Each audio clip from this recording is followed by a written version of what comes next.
the innovation that we're thinking about has to heavily rely on technology to scale and provide products and services that people are willing to pay for.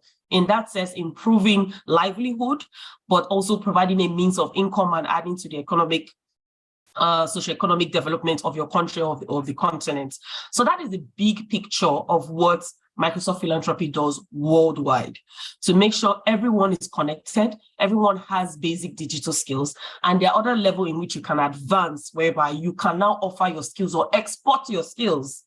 In that sense, just the same way people go and move to different countries and are offering their tech skills in that sense. But that is the idea of what we are trying to do, to make sure that people are ready for the future of work, the 21st century work, and no other country needs to go and export and bring. It has to be at will if anybody really wants to go in that sense. But it doesn't mean that even when organizations or companies decide to set up in countries like Nigeria and Africa, they don't need to come with the manpower. They don't need to come with the labor force. It can be locally sourced in that sense, and they are fairly paid.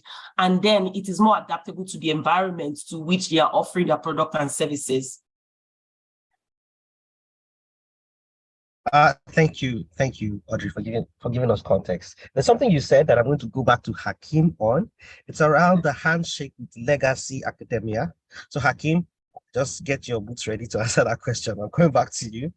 But my next question to you, Audrey, and this speaks to the trainer bit of it, right? I mean, you spoke a lot about the youth and how things are trending into being digitized. And yes, people see the inevitable coming and they should just align, right, to make sure they can take the best of the opportunity.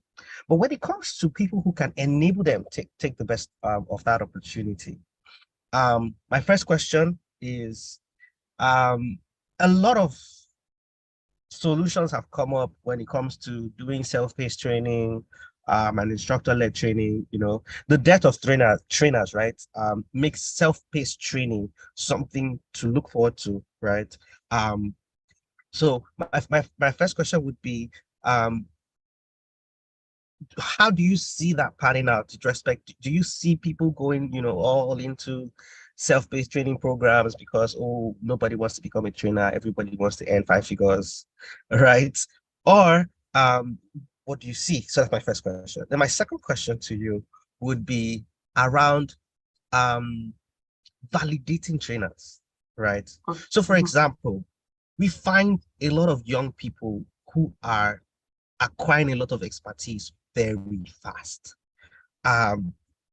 This generation, right, and the generations to come are picking up things really fast. They're becoming experts quite quickly, right? So there's a combination of experience, I mean, which speaks to the number of years and your exposure to certain situations. And then there is skill, right? Your ability to deliver on something. However, we find people who are quite young, capable, but they have nothing to tell them, or rather to tell you that they are capable trainers, right? And I know Microsoft has a certification drive for some of its programs, right? How do you think that ties into helping Africa, and this is both Nigeria and the other countries who are listening to us on this session, get more trainers into the whole workforce that can help train the workforce, if you know what I mean? Yeah, I totally understand what you mean. It's a very complex question you're trying to ask, and I understand how you're trying to tie. Yes, how you're trying to tie that in. So let me just start with this last question, and I'll go back to the first question you asked. So for us, the whole idea is we don't also, you know, we have run our implementing program with different strategy, but even currently with our new fiscal year just beginning, we are working towards actually empowering the trainers. But how do we drive people who already acquire the skills to now transfer the skills that they have? Now, this is a huge challenge across, not just technology, but in any field. You just simplified my question. Thank you very much. I know. I understand what you're trying to ask. So it's huge because number one is that we have taken experience of people who have worked for 30, 50 years as they are the only one who can transfer knowledge to you. Skill is not based on how long you've been doing it. It's how well you've been doing it, no matter how short or long. But it comes down to how do we dignify? It still comes back to every one of us as well. How do we dignify the expertise that is being displayed? And this comes back to even the blue collar workforce that Hakeem was talking about. You know, everybody says, oh, why would I need to be a bricklayer? Why can I be a plumber? It is skill, it's expertise. Some people, they can spend 1 week learning it and they can be so good at it. Some people can be at it at 5 years and can then never be close to somebody who just is better at it within a shorter period of time. But when you meet somebody, your first question you ask is, oh, how long have you been doing this? That's classic the first question. That's the first question you ask.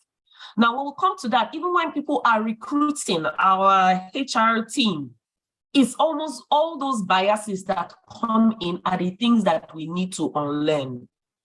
Because even if Microsoft certify these people, why are people not seeing them as, oh, these people have gone through 5 weeks training, 1 month training, 3 months training. Let's put them to test. So our culture to threaten the entire institution or system that has been set up for so long, the formal sector that we so deem fit as the only way, the glorious way, the certificates requesting sector. So now, and that is why the drive of skills-based recruitment is now the talk. Because to have your digital skills or tech skills, you don't need to go to school for 5 years or 6 years or 7 years. It is what you put in, what you put on. How can you solve? How can you make provide solution within a shortest period of time? How can you add value? How can you think on your toes? Creativity, those things that normally you can't even certify. How do you certify creativity? You can't certify creativity until you put it to test. But we're not giving ourselves a chance. And one of the things, having worked in, with young people who are looking for jobs, who are willing to go through programs, they mentioned in my profile, working with Ishtoleramo, there I was really directly working with young people. And the thing is, when they come in for this training, they have gone to maybe 10 other trainings, but they cannot apply it because they have so been taught. The environment has forced them to say, you must have these certificates, you must have that certificate. Let them gather the certificate. But nobody is testing them based on those certificates. To now categorize them into, okay, this is what your capacity is, this is what you have learned, but even based on your personality, it will enhance you on this track. Maybe this is how you can go. So even the people that are advising us, our mentors, our this and that, they are only coming with what they know, but not of the current times. But the beauty of what Microsoft is also doing with this content that we provide, and that is why we have 2 separate content in anything that we do. We have the training content and we have the one you want to do with self-paced. Those are 2 important things, because if you are not constantly learning or improving yourself, you cannot identify what is special about you. You need to perfect that one. Nobody can do it for you. It is in the doing you perfect it. If you look at sports, nobody comes and run a race for an athlete. Nobody goes to shoot the ball for the basketballer. Nobody goes to kick the ball for the footballer. It is the effort they put in, is put to test, is shown, proven, put a price on it, and then it becomes value. But we are not patient enough in our environment. We're not patient enough in our environment. I want to, because I feel there might be some debate around the time, that there needs to be some balance between time spent on the job and skill set and all. I've had that debate where they say soft skills and all, right? But I will not pose that question to you. I'll pose that question to the entrepreneur in the room who hires people with skill. Hi, Uche. Can you hear me? Yes, I can. Can you hear me? Okay. Yes, I can hear you clearly. So I'm just going to go straight from Audrey to you and pose the question to you, right? Um, you hire talents based on the fact that you have a growing business, right? Whether regardless of the task, right? One of the key things you want to do as an entrepreneur is make sure that the talent you're hiring is great talent. You want to avoid churn as much as possible. Um, but with regards to one, hiring talent, um, what would you say are the preferences of entrepreneurs, being an entrepreneur yourself, right? Uh, is it the certification? Is it the skill? Is it the number of years? Is it a combination of both or three of them, right? And then in your organization, when it comes to continuity, by that term, I mean like succession, right? So let's say you had a department, right? Somebody was, let's use like a restaurant, for example. You are the head chef. We hire somebody under you who's supposed to become like, I don't know, a sous chef or something. And what would you say would be a great formula for uh, training, or rather for trainers with inside organizations? Now, this is intra training, intra organization training, if anything. So those are two questions I posed to you. What is your comment around um, who? What is the preference? Is it skill? Is it certification? Is it number of years currently? And then two, around training employees inside your organization. Over to you. Okay. So interestingly, I think the second question sort of feeds into the first. In the sense that when you think about continuity, that's where you talk about hiring as well. And so a lot of the time when you're hiring to replace an existing position, or you're hiring for a position that hasn't existed up until that point. So I would say the same factors that play into new hires also play into picking staff for continuity and their systems and processes. As an entrepreneur, especially the tech entrepreneur that's dealing with sectors that may or may not have been invented prior, you learn early that the easiest way to hire is by having existing systems in-house and processes, and then hiring people to fill in different parts of that system or process. So, for example, in the restaurant that you mentioned, there's a sous chef, there's a head chef, there are waiters, there are sommeliers, different people do different things, but none of those roles would exist if there was no system in place in the first place. So what you need to do as an entrepreneur, because this question more or less falls back to the entrepreneur more than it falls to the people that you're hiring, and you need to clearly define your systems, you need to clearly define your processes, and then when you now try to hire for this position, they're not prioritizing based on certification. So as a company, what we do is we only use your CV to check your experience. We don't really care much about what certifications you have. We don't care much about what schools you went to. We just want to know, oh, where have you worked before? Have you ever worked before? What we found is that the most important factor in picking people to work with is their affinity for learning. Do these people have a problem with learning new things? Do they have a problem Sorry, with stop. Sorry, stop. Just I'm going to stop you there. You made a statement. You said, what is most important? I mean, and this is in your opinion and your perspective and experience, is the person's ability to learn new things, his affinity for learning new things. Yeah. Okay. Thought to self.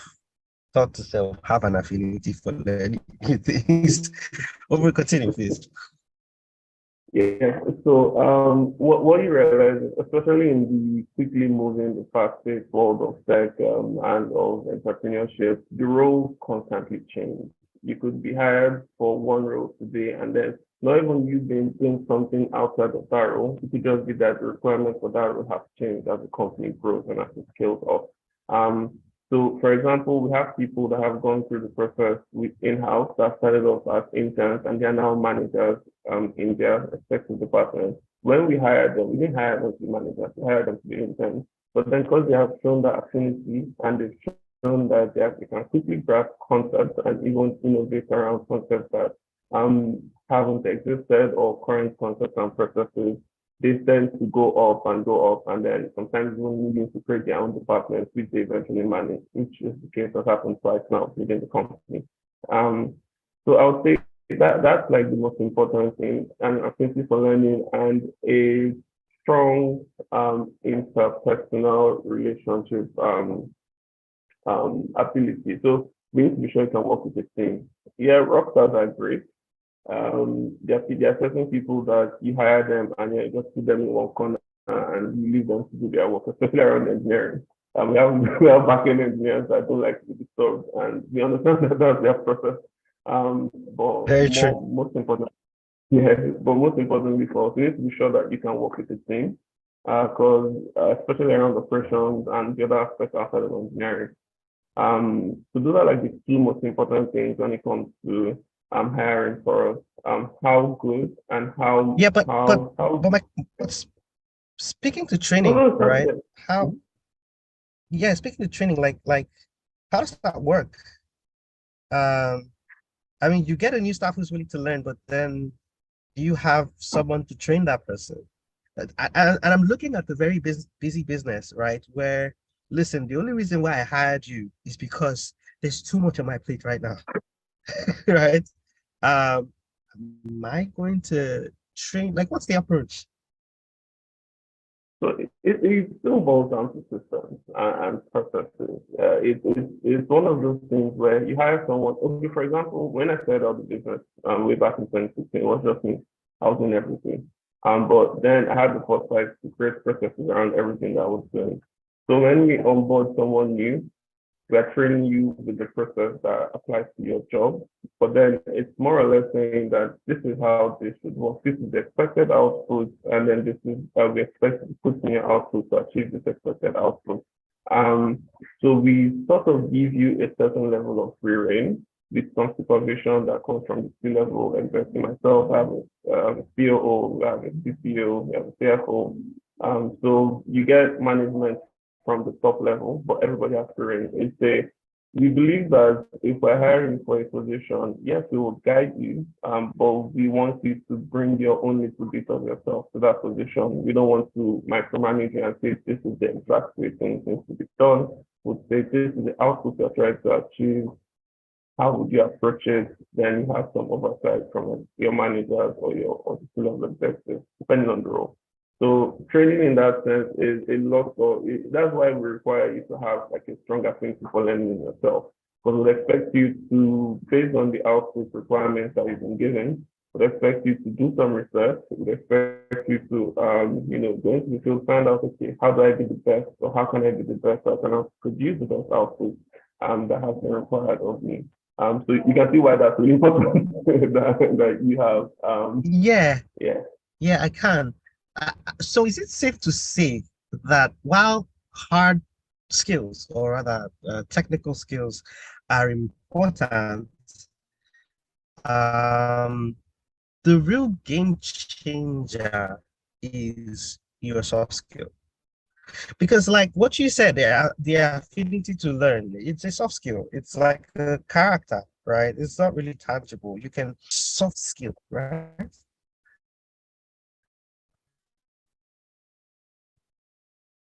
Yes, it is. But it translates to literally everything.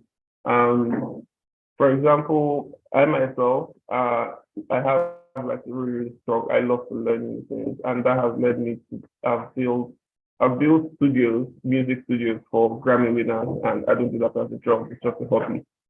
You wouldn't say that that's a soft skill, but just because I wanted to learn how to create like proper sound engineered rooms, and then I just went out and learned how to do it. Um, so what I would say regarding that is even to acquire the hard skills, you still require the soft skills of wanting to learn. Because one thing that a lot of managers learn very, very quickly is people come up and say, oh, I want to learn how to make clothes. So I want to learn how to be a mechanic. These are hard skills. But if that person intrinsically does not want to learn, or maybe is just focused on how much they can make from fixing those cars, for example, you will find out very easily and very quickly that there will be like a serious problem or a serious gap within them, or for them to become like the best they can become in that field, hard or soft. Awesome. So I see that we have like less than 10 minutes to the top of the hour, and I'm just going to go into my last questions now, and I'm going to now go to Hakeem. And Hakeem, this is that question that had been on the burner, which is, yes, right, there is the University of YouTube, right? But then there is the legacy education system, which has served us, right, over the years. No, we can't discount that, right? And it has a structure, right? I hear people in different corners and forums saying, oh, if only the legacy education system was delivering at this, we would be on a different level, right? But I know the people on this call we're not part of the bunch of critics, right? We do stuff about things.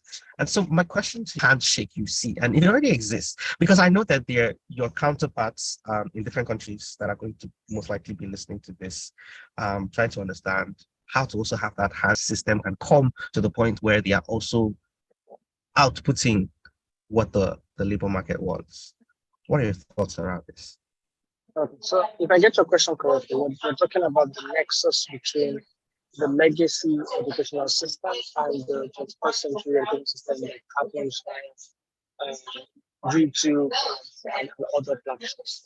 I think that the legacy educational system has done well in what it was meant to what it was meant to achieve at the point of establishment. So it was at that point we wanted to have more doctors, lawyers, teachers, engineers.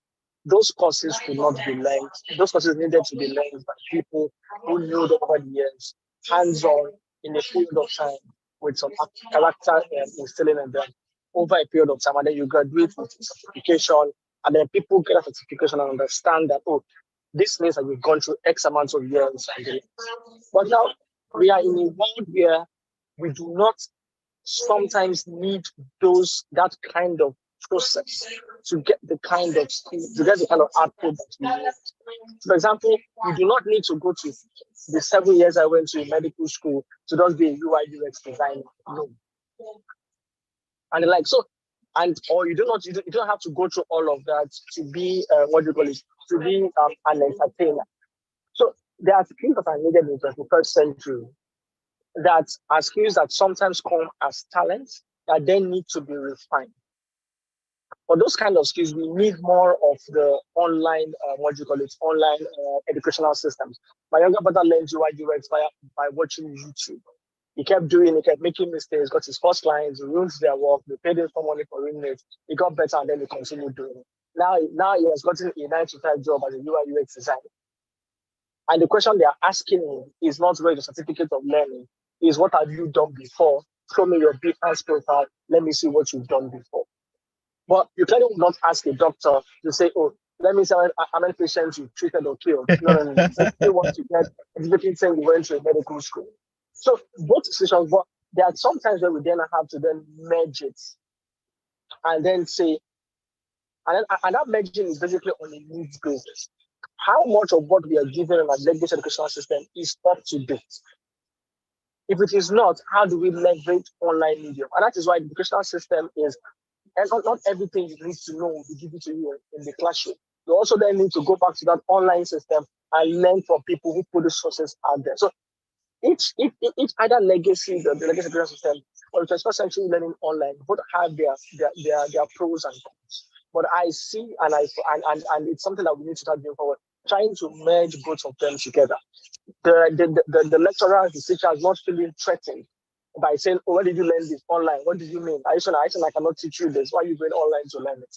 And sometimes whatever, if you talk to the legislative teachers, what you learn online, they feel is a waste of time. What can you tell me you went to go and learn how to do this online? No. I must see your notes, you must pass my exams, you have about 100 for you. So that should also be that opening, that mind opening to the fact that learning does not have to end in the classroom. Learning can happen outside of the classroom. And that also goes into formalizing the apprenticeship system, which you also do now, which is you then want to be an entertainer. For example, comedians use the apprenticeship system a lot. So you want to be a comedian, and then you follow Alibaba for 6-7 events. The one they cannot go, you say you should go and do. You do it, people like you get a gig, you keep following it. And for you do freedom, like they say, you then come out and start doing on your own. So the legislative system has done its part. There's some places where you cannot get that skill without going through it. But there are also other modes of learning, the apprenticeship system, the online, the online system, and also understand that there are some education systems that have to happen on the job. I keep saying this: you do not need to do a matriculation. You don't need to do project defense to work as a teller in a bank. You don't need all of it.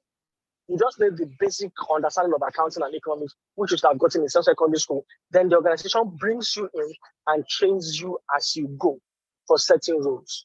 So if we leverage all of those systems of learning, we would have lesser pressure on tertiary education.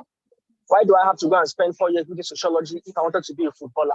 Why can't I finish secondary school, go into Pepsi Academy, go to Football Academy, and continue? I have created an additional space for someone who actually needs to be in school. But because of the too much reliance, too much dependence on, I must have a degree via the legacy system, like we have people in school who just know that they are here because their father says if they don't have a degree, they are useless in life. And then it gets painful when you then see people who never did all of that, making billions of naira via their talents, via being artists, via being artisans. People even do this. You can finish secondary school, go and learn how to be a developer, never near the commerce of the university, and you will make enough money in your life. And nobody's going to ask you where your BSc is. What they'll ask you is projects that you've done in the past. So education 21st century cuts across various modes because the needs of the labor market is changing. The labor market is not asking the same questions it was asking in the 1940s and 1950s. It's asking a different question. And we must be able to follow that trend, or else we'll be having round pegs and square pegs in round holes, because we are stuck to a system as opposed to being dynamic with our solutions.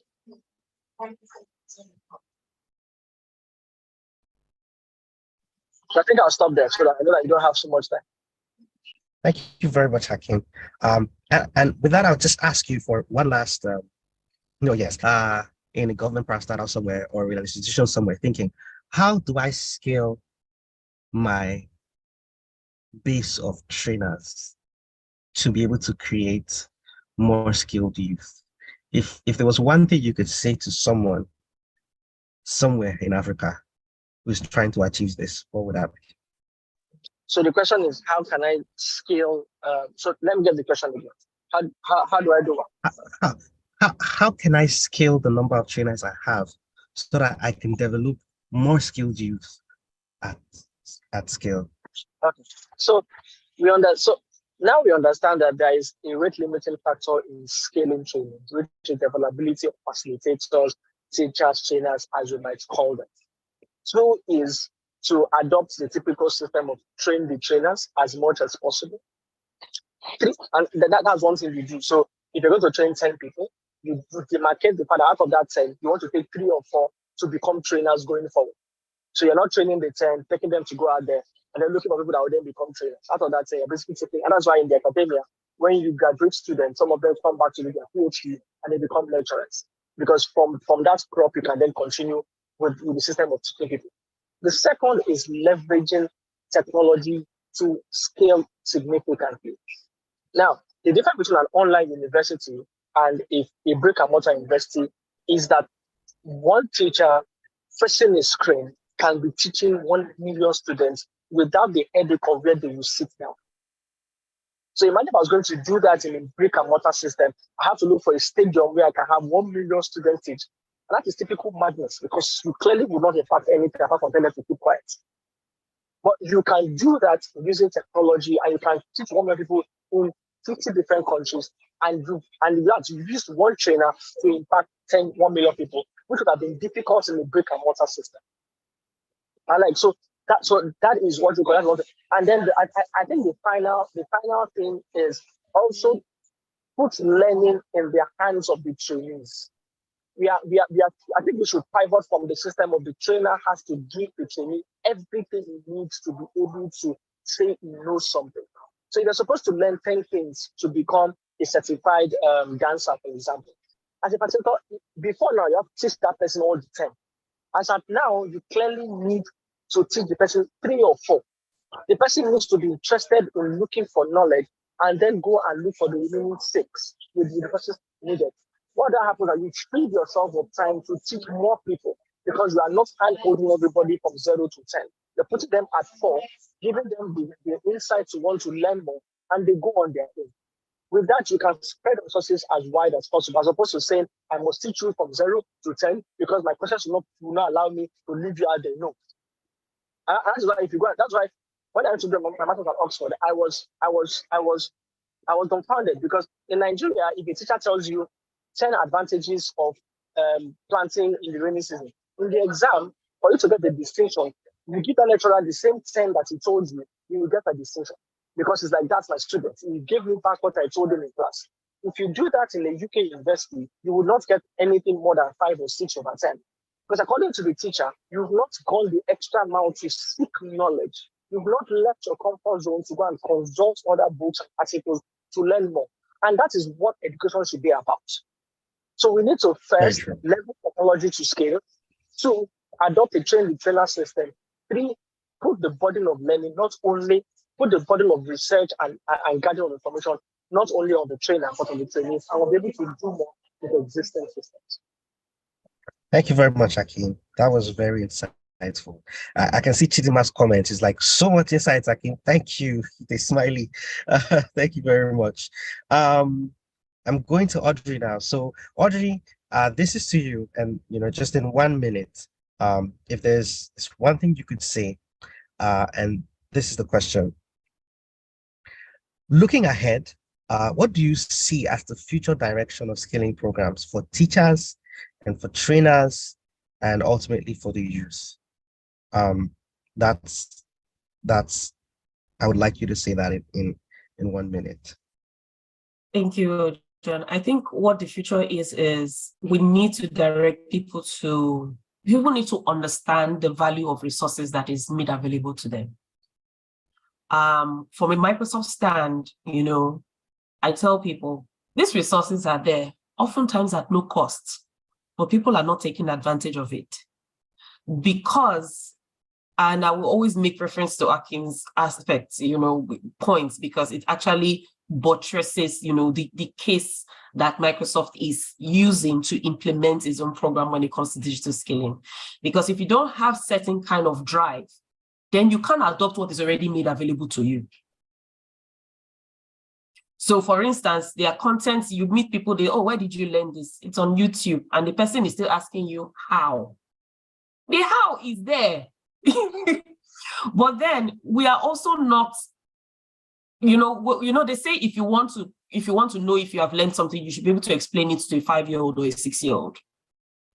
We also do not learn enough to know that we should be able to pass that knowledge again to 5, 6 other kind of persons, because we are still learning based on what our own, environment has conditioned us to be.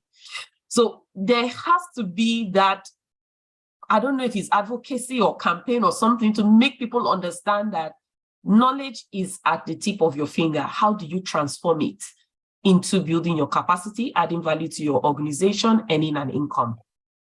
I was having a conversation with somebody, the other day, early in the week. I'm sorry, I'm going beyond 1 minute, but I think this is the simplest way I can explain this practically, because I believe in just breaking it down and not speaking big English. So, and I was like, people do not understand. I was saying, I hope we're not making the same mistake with digital skilling in this part of the world as to the mistake our formal education system has done, which is just churning people out, and they cannot apply it to everyday stand. And employers are complaining and they're saying that they have to retrain people again to take them in.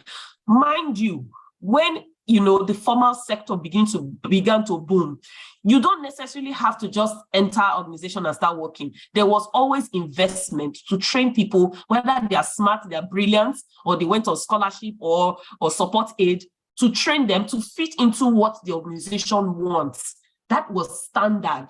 But as the times went by, all that, went away in that sense, that they were looking for already cooked and baked people to come out, these very smart ones. And that's where you see that in those days, they'll tell you, this person graduated first class and is working in the bank, or graduated first class, and you're wondering how. And you go to some workplaces, you see geniuses in the office. Any task you give them, they're bored because they're done. We're not even utilizing them. That is another aspect that I didn't want to go into. We can't even identify, we can't even take advantage of the geniuses that are born in Nigeria. In anywhere in the world, once a 5-year-old, they will just tell them to go and take, is it Massa test or something like that, where they test your brilliance level, and straight, you see 10-year-old graduating from university, 15-year-old graduating from university or doing a PhD. We don't even have such programs to take advantage of our talents and natural talent. Now, back to my point. I said something as simple as PowerPoint. There are people who are buying PowerPoint templates. Why are they paying for it? Because somebody has built the expertise on PowerPoint, put it on a package, put a price to it, and people are paying PowerPoint alone. We're not saying put knowledge in the PowerPoint, the design, the templates, all those ones that you download and you pay the same thing. Your website, people are building website, the templates. It's not people that designed it. It wasn't AI, that was human being. So that is what we need to understand and bring into what we do, that no matter what we do, the little thing we do, we perfect it and then formalize it in a way that it can give us income. We shouldn't be afraid to charge people for the skills we have acquired over time or paid for to acquire. So that concept, once it's there, trust me, anybody should be able to wake up to say, I want to pass my knowledge on. You're going to pay 5 naira, $2 for this. It's going to be 3. And that's why I admire people who do all those training packages and stuff like that. Because that is the only way to go. If you cannot pass down what you already understand and is making you an income, then there's a problem. But we too now have to make that effort to do that. Do you understand? Because we don't have that structure yet to transform digital skilling into a process that you can go into. But that is what we are trying to do, because we now have a platform where all that information is there, whether you want to do self-paced or you want to go and train. But how do you get those people's mind to shift, to change, to say, I want to pick 2 courses here, learn it, and then offer it in a way people can understand and willing to pay for it and apply it to where they are. All right, thank you. So I guess to summarize all of that, the future of skilling programs and for trainers and teachers and for the youth is one that is more distributed and independent. So that would depend a whole lot on not just the trainers, but the individuals themselves. Yes, exactly. Yes. Because great teachers, great lecturers go beyond what the organization or institution tells them to do. They go beyond that. But it's also our job to also find out people who are also naturally gifted at this and ensure they are also fairly paid for that. So that the value as well of you putting your time to do it and the value of people getting it, there has to be a balance. But that is where, we don't put a lot of dignity into people who train or who teach or stand before the crowd. But that is a global issue anyway, unless you're in the Ivy League. Right. So, but it's the more we get people to put in, make people understand and see the value of what it is they're offering, then the better the adoption or request or order is also there. But that also comes into a lot of what we call soft skills, which is how are you even putting yourself out there to people know that this is what this person is talking about. This person knows their onion. Let's go and meet that person. So it's almost an all-rounder. You can't do one without the other. Some people are so good at what they do, but they still don't know how to present themselves.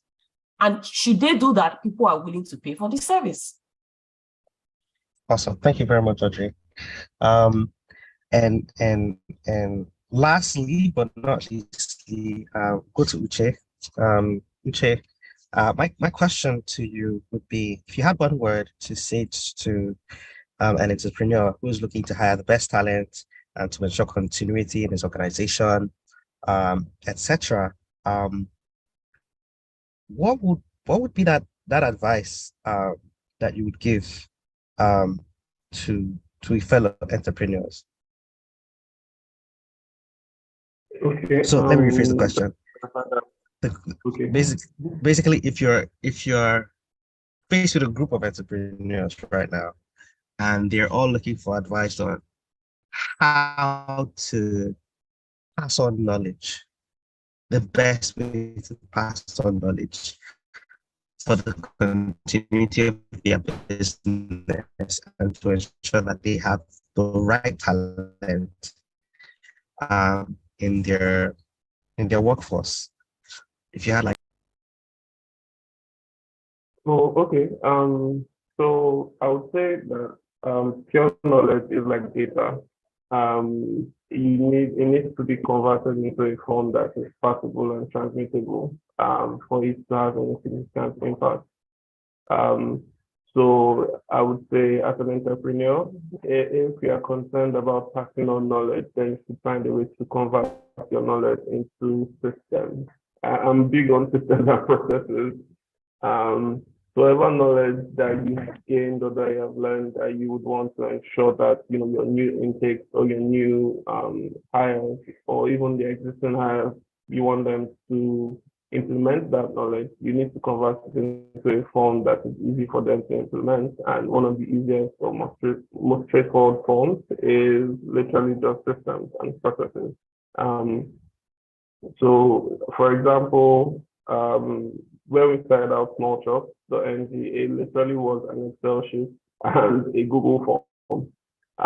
But then we defined processes through that. And as we learned about the different contexts and nuance of running an online food delivery service in Lagos and now across Nigeria, we started to learn new things. And then whatever knowledge that we learned, we converted into systems, we converted into processes. So when we hire new people, we're not telling them, oh, this is what we know. We're saying this is how it works based on our accumulated knowledge and experience. And so, yeah, there's no need to reinvent the wheel. There's no need for me to dump a lot of data or a lot of knowledge on you. You can just observe the process, observe the system, and accommodate yourself with that. So you may not need to know what the deep details are. You don't need to know why this works that way for everything. Engineers definitely need to know why everything works the way they do. But yeah, the most important thing is that as an entrepreneur, make sure that all the knowledge that you've gained and all the experience that you've gained have been converted into a transmittable format that you can easily impart on your new hires or even your existing hires. So that would be the one word of advice that I'll give. Yeah.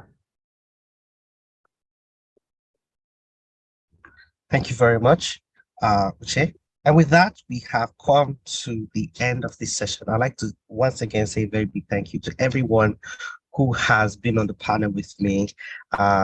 And you guys just dropped a whole lot of nuggets that we need to digest over time. Thank you so much, Hakeem. Thank you, Audrey, and thank you, Uche. Um, and most of all, thank you to the online audience, those logged into the call and those who are um, watching from the stream. And once again, happy World Youth Skills Day to you. And keep winning and keep doing big. I'd like to hand over to my colleague, Yemisi, now for any other announcements, if any. Over to you, Yemisi. Thank you so much, Michael. Thank you, Audrey. Thank you, Uche. Thank you, Hakeem. That was a very insightful conversation. So my colleague will quickly take a group picture. So everyone just stay on your camera. Usman, let me know when you're ready, please. Yes, I like that smile. Okay.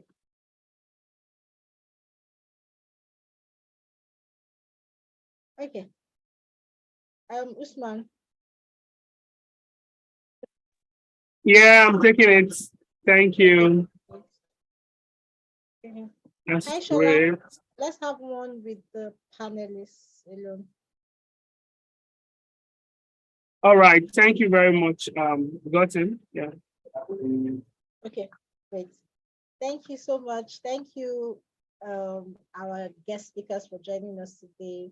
It's been an insightful conversation. Thank you for the knowledge that you've shared on this panel session today. I would like to hand over to my colleague, Shola, to take the closing remarks and vote of thanks.